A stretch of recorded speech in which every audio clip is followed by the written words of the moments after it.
இது நிச்சயமாக பரிசோதனை என்பது நம்ம செய்து கொண்டே ஆக வேண்டும் பெண்கள். ஏன்னா கலெக்டர் சார் பேசுகிற போல் ஸ்டேஜ் 1 2 கண்டுபிடிச்சிட்டாங்கன்னா ஈஸியாக க்யூர் பண்ணிட முடியும். கேன்சர்லேயே வந்து க்யூர் பண்ணக்கூடியது, க்யூர் பண்ண முடியாததுன்னு ஒரு வகைராக இருக்குது இல்லையா? அதனால் தொடக்கத்திலே கண்டுபிடிச்சோன்னா க்யூர் பண்ண முடியும்.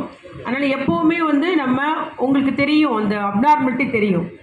என்ன திடீர்னு இந்த இடத்துல வலிக்குது, என்ன நமக்கு திடீர்னு ஸ்டெப்ஸ் ஏற முடியல, என்னால் நம்ம ஒரு மாதிரி எடை குறைஞ்சிட்டே போகிறோம், என்ன சாப்பிட என்ன ஒரு அப்நார்மலிட்டி. நார்மலாக இருக்கிறத விட கொஞ்சம் வித்தியாசமாக இருந்தாலே உடனே ஆஸ்பத்திரி போங்க, செக் பண்ணிக்கோங்க. குறிப்பாக பெண்கள் வந்து நம்முடைய எப்போவுமே வீட்டுக்காரங்க எல்லாம் சாப்பிட்ட அப்புறம் என்ன மிச்சம் இருக்கோ அது மட்டும் தான் சாப்பிடும். அப்படி தானே? பிள்ளைங்களுக்கு கொடுத்துட்டேன், பேரனுக்கு கொடுத்துட்டேன், எல்லாம் சாப்பிட்டுட்டு போதும், இந்த சோறு ரசமும் போதும், அப்படி இருக்கக்கூடாது. நமக்கு நிச்சயமாக நோய் எதிர்ப்பு சக்தி வேணும். பாடியில் நோய் எதிர்ப்பு சக்தி இருந்தால் எந்த வியாதியும் அண்டாது நமக்கு.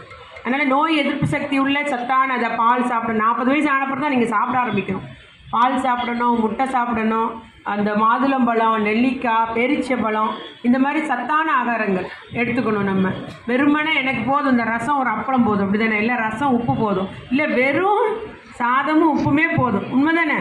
வெறும் வெங்காயத்தை கடிச்சு சாப்பிட்டுக்கிட்டே அந்த ஒரு இதுலேயே நம்ம இருக்கோம். அதுதான் தேவாமிர்தம்னு சொல்லக்கூடிய பெண்கள் நிறைய பேர் இருக்கீங்க. ஆனால் நிச்சயமாக நமக்கு எதிர்ப்பு சக்தியின் உடம்புல குறைஞ்சி வைங்களா, எல்லா வியாதியும் சீசனாக ஃபீவர் வந்தால் நமக்கு தான் வரும், இல்லை டெங்கு பரவுதா நமக்கு தான் டெங்கு வரும், மலேரியாவா நமக்கு தான் மலேரியா வரும். அப்புறம் அப்படி மாதிரி கேன்சர் வருது அப்படின்னா கேன்சர் செல்ஸ்ன்றது எல்லா பாடியிலையும் இருக்குது. அது வந்து சப்மிசிவாக இருக்கும்.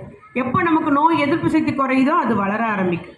அதுவும் மெயினாக இந்த பிரெஸ்ட்டு, அதாவது மார்பக புற்றுநோய், கர்ப்பப்பை புற்றுநோயெல்லாம் ஈஸியாக கர்ப்பப்பை எடுத்துட்டேன்னா வேறு எங்கேயும் பரவாது, மார்பு எடுத்துட்டேன்னா வேறு எங்கேயும் பரவாது. அந்த ஜெனட்டில் ஆர்கன்ஸ் எல்லாம் அப்படி தான் அந்த மாதிரி இருக்கும். அதனால் நிச்சயமாக க்யூர் பண்ணக்கூடியது. என்ன பண்ணுறாங்க நிறைய பேர், எனக்கு இப்படி ஆகிட்டேன், சரி பரவாயில்ல நான் போய் சேர்ந்துடுறேன் அப்படின்ற உட்காந்துடுறாங்க. 2 வருஷம் 1 வருஷம் 2 வருஷம் கழித்து ரொம்ப நமக்கு வந்து அந்த வியாதியோட கொடுமை ரொம்ப அதிகமாக இருக்கும். பெயின் வந்து எதாலையும் க்யூர் பண்ண முடியாது, அவ்வளோ ஒரு பெயின் இருக்கும். அதுக்கப்புறம் நான் போனலையே அப்படின்னு வருத்தப்படுறாங்க. அப்படி லேடிஸையும் நான் பார்த்துருக்கேன். அதனால் கண்டிப்பாக நமக்கு மருத்துவத்தில் இந்த மருத்துவத்துறையில் அவ்வளோ தொழில்நுட்ப வளர்ச்சி ஏற்பட்டிருக்கு. எவ்வளோ நம்ம ட்ரீட்மெண்ட் எடுக்க முடியும், க்யூர் பண்ண முடியும், சரி பண்ண முடியும். அந்த நம்முடைய வியாதியினுடைய கொடுமையிலேருந்து, அந்த வலியிலேருந்து, அந்த துன்பத்திலேருந்து நம்மளை குறைத்து கொள்ள முடியும். அந்த வலியெல்லாம் குறைத்து கொள்ள முடியும். அந்த அளவுக்கு வளர்ச்சி அடைஞ்சிருக்கு. அதனால் நீங்கள் கண்டிப்பாக இன்றைக்கி ஸ்க்ரீன் பண்ணுங்கள். அதில் வந்து டவுட்டு நீங்கள் இன்னும் ஃபர்தர் செக்கப் பண்ணணுன்னா செக்கப் பண்ணுங்கள். இன்றைக்கி வந்து பார்த்துட்டு அப்பா பண்ணிட்டேன்னு ஓடிடாதீங்க. ஏன்னா அவங்களே சொல்லுவாங்க சில காரியம் இன்னும் உங்களுக்கு சில செக்கப் பண்ண வேண்டி இருக்குமா அப்படின்னா அதை பண்ணுங்கள். பண்ணிவிட்டு நம்ம முன்னுக்கூட்டியே கண்டுபிடிச்சி க்யூர் பண்ணிக்கலாம். அதனால் இப்போ வந்து நமக்கெல்லாம் மருத்துவத்துறையில் ஏற்பட்ட முன்னேற்றத்தினால நம்முடைய ஆயுசு நாட்கள்லாம் நீட்டித்து கொடுக்கப்படுத்துருக்கு. அப்படி தானே? இப்போல்லாம் நாங்கள் யாரையாவது இறந்துட்டாங்களா, எத்தனை வயசுமா அப்படின்னா 60 தானே ஆகுது, 70 ஆகணுமே, 75 ஆகணும்னு சொல்கிற மாதிரி நம்மளுடைய ஆயுசு காலம் இந்த மருத்துவத்துறை வளர்ச்சினால் நீட்டிக்கப்பட்டுள்ளது. ஞாபகம் வச்சுக்கோங்க. அதனால் எல்லாம் நம்ம தீர்த்து கொள்ள முடியும். அதே மாதிரி சுகர், பெண்கள் சுகர் வந்தால் வாக்கிங் போகிறதும் இல்லை, மருந்து எடுக்கிறதும் இல்லை. மருந்து எடுக்காமல் கடைசியில் 58 வயசில் இறந்து போயிடுறாங்க. அது இறக்கக்கூடிய வயசே இல்லை. அதனால் எந்த வியாதினாலும் பெண்கள் உங்களை நீங்கள் பார்த்து கொள்ள வேண்டும்.